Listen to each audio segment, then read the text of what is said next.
Welcome to The Explainer. Today we are diving deep into the story of a boy named Kinru. We're going to explore how this one really profound friendship and its incredibly violent end didn't just hurt him, it left a permanent scar on a kid who was already broken. To really get the full impact of what happens later, you first have to understand the prison Kinru was already living in. And this quote, it just perfectly sums up the heart of his existence before everything went sideways. So let's set the stage. Before Kinru ever met this friend, his whole life, his entire personality, was basically defined by this one traumatic secret he was forced to keep from childhood. It wasn't just some bad memory, it colored every single thing he did.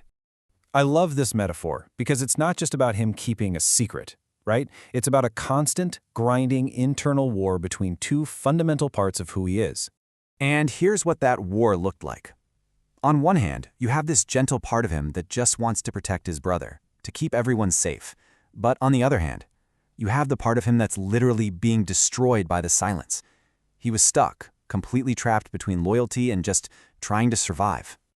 So yeah, the secret basically built his personality from the ground up. It's why he's so quiet, so gentle. He's terrified of being responsible for anyone getting in trouble. He learned to make himself small, agreeable, so no one would ever look too close. The point is, he was already standing on really fragile ground. Okay, so into all of this quiet suffering walks Aiko. She's this bright, energetic force of nature, and she offers Kinru something he desperately needed, a real connection. For him, this wasn't just a new friend, it was like a potential lifeline. And get this, when they were both asked to rate their friendship, they gave the exact same score, a perfect 10 out of 10. This wasn't some one-sided thing. The bond was immediate, it was intense, and it was completely mutual. And from Aiko's side of things, you can see it was just packed with affection right from the start.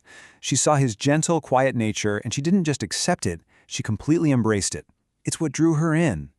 Now this is the crucial part.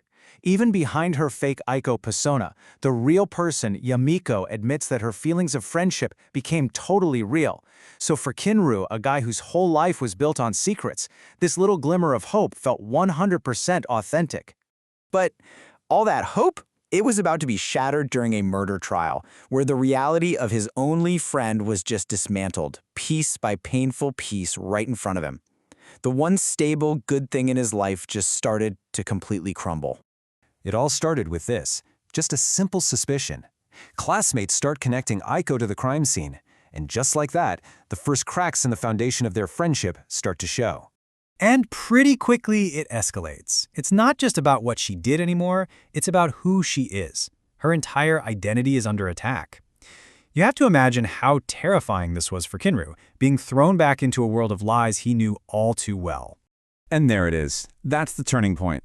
The exact moment Kinru's trust and his entire reality just begins to fracture. You can just feel the desperation in his question. He's begging for it not to be true. In what has to be the most devastating twist imaginable, the person who's forced to reveal the final awful truth is Kinru himself. After seeing her notebook, the one person who values silence and protection more than anything is forced to expose his best friend. Just brutal.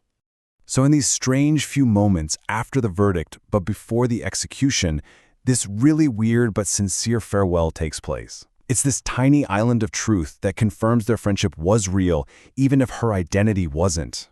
Yamiko tells him that their friendship was the one real thing in her entire life. She thanks him and hands him the bow from her hair. For Kinru, this must have validated everything he felt, just moments before it was all ripped away. And that brief moment of sincerity is immediately, violently shattered by this absolutely brutal execution. This image, this exact sequence of events, gets seared into his memory forever. The jarring contrast between that gentle goodbye and this horrific violence, well, that becomes the core of his new trauma. So for Kinru, Yamiko's death wasn't an ending. No way. It was the beginning of a new, even more terrifying trauma that just got layered right on top of his old one. It didn't just hurt him, it fundamentally broke something inside him. And what's really clear is that these effects show a complete psychological break. Her friendship was his one potential escape hatch, but her death, it created a brand new, inescapable prison in his mind, one built from guilt, grief, and a photographic memory that won't let him forget for a second. It just validates his deepest original fear, that trusting someone only leads to absolute ruin. And maybe the most tragic detail in this whole thing is this. Kinru had decided Yamiko was the one person he could finally trust with the secret about his brother. He had found the key to get out of his cage, only to watch it get destroyed right in front of him. Which really leaves us to wonder about this silent devastation of losing your one and only key to freedom. You know, it doesn't just put you back in the cage, it seals the door for good, leaving you more locked away and alone than you ever were before.